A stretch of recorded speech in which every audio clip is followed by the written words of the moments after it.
camarades des peuples d'Afrique, mes chers frères et sœurs, Vladimir Poutine a gagné les élections à plus de 87%. Les opposants russes sont d'accord et même ils ont félicité leur concurrent favori, Poutine, pour sa brillante élection. Mais c'est les Occidentaux qui sont fâchés. Je ne comprends pas. Papy Joe, il est fâché et il dit c'est antidémocratique. Chers camarades d'Afrique, comment vous voyez ça? Toi, tu es placé aux États-Unis d'Amérique, sur le continent américain. Poutine, lui, est placé sur le continent européen, à l'est là-bas. Vous n'êtes même pas... vous n'avez rien en commun. Et le gars, il organise ses élections dans son pays. Et il gagne, ses opposants sont d'accord. Le peuple russe ne parle pas. Le peuple russe ne compte. Et toi, tu es fâché, tu es placé, tu es fâché. Mais pourquoi Joe Biden est fâché, chers camarades d'Afrique? Je vais vous expliquer. Vous voyez, je vais sûrement de vous mettre cette vidéo. Cette vidéo que vous voyez là, chers camarades d'Afrique, c'est, on va dire, une ceinture de sécurité maritime mise en place en 2024 par la Russie, l'Iran et la Chine. C'est un exercice militaire. Écoutez ici, plus de 20 navires russes, chinois et iraniens participent à un exercice conjoint. Plus de 20 navires de ravitaillement et de combat des marines russes, iraniennes et chinoises ont participé le 13 mars à l'exercice naval international. Ceinture de sécurité maritime 2024. Dans les eaux du Golfe d'Oman, le ministère russe de la Défense a indiqué que les équipages de croiseurs lance-missiles Variage et de la frégate maréchal Chapachnikov se sont entraînés à la communication aux côtés des marines iraniennes et chinoises. Les navires de guerre ont également tiré sur des cibles aériennes et en surface simulant des drones maritimes et aériens.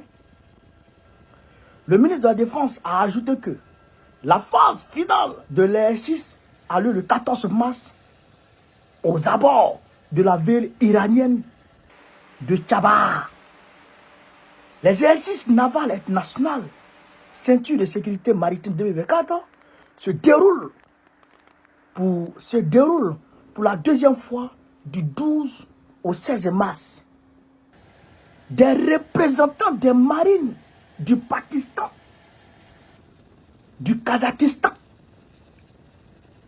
de l'Azerbaïdjan, de l'Oman, d'Inde et d'Afrique du Sud y ont participé pour la première fois en tant qu'observateurs.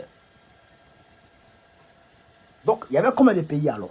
Il y avait la Chine, il y avait la Russie, il y avait l'Iran, il y avait le Pakistan, il y avait le Kazakhstan, il y avait l'Azerbaïdjan, il y avait l'Oman, il y avait l'Inde, et puis il y avait l'Afrique du Sud. Combien de pays?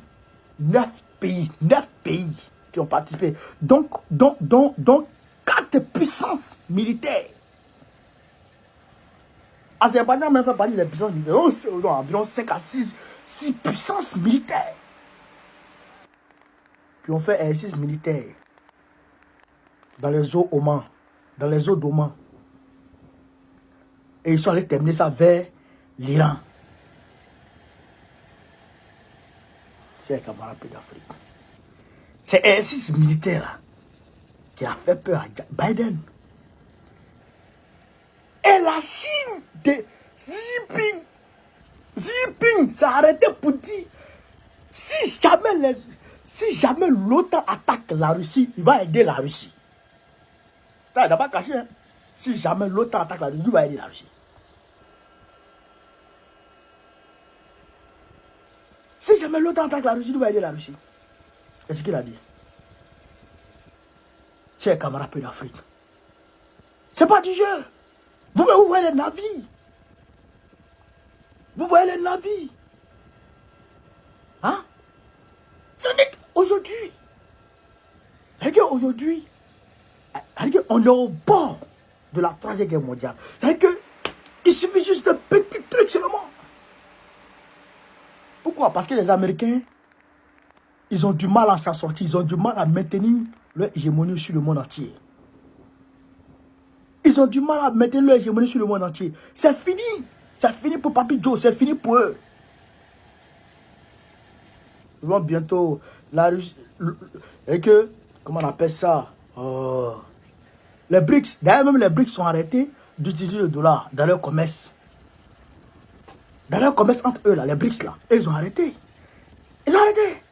Aïe! L'Iran et puis les autres pays, là. L'Éthiopie et puis... Comment on appelle ça?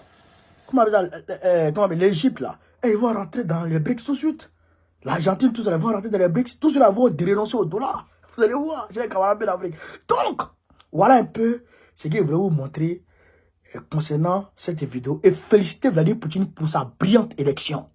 Il n'a pas triché. Tout le monde a voté devant tout le monde. Il a gagné les élections. C'est Papi Joe qui est fâché. Vous êtes fâché. Mais toi-même, Papi Joe, on t'attend. On t'attend. On t'attend en novembre prochain. Novembre 2024. On t'attend. On va te gagner. Tu apprendras. Waouh. Espèce de vieux toxico. Droguitala. Chokoroba drogmina. Vive l'Afrique. Libre. Vive l'Afrique libre. Vive la paix dans le monde. Vive le président panafricain. Gbagbo président Biko 2025. Le 13 avril 2024, nous tous, on se retrouve à la place Trocadéro pour manifester contre Draman. Pour manifester pour la réinscription du nom de Gbagbo sur la liste électorale. Vous avez compris, non? J'attends tout le monde le 13 avril 2024. Samedi 13 avril 2024 à la place Trocadéro. J'appelle tout le monde, hein? Tous les Africains, voilà. Parce que les Africains n'aiment pas se battre. C'est parce qu'on n'aime pas se battre que depuis là, les gens nous tiennent en esclavage. Les gens vont se battre. Allons se battre le 13. Je vous y attends. On est ensemble.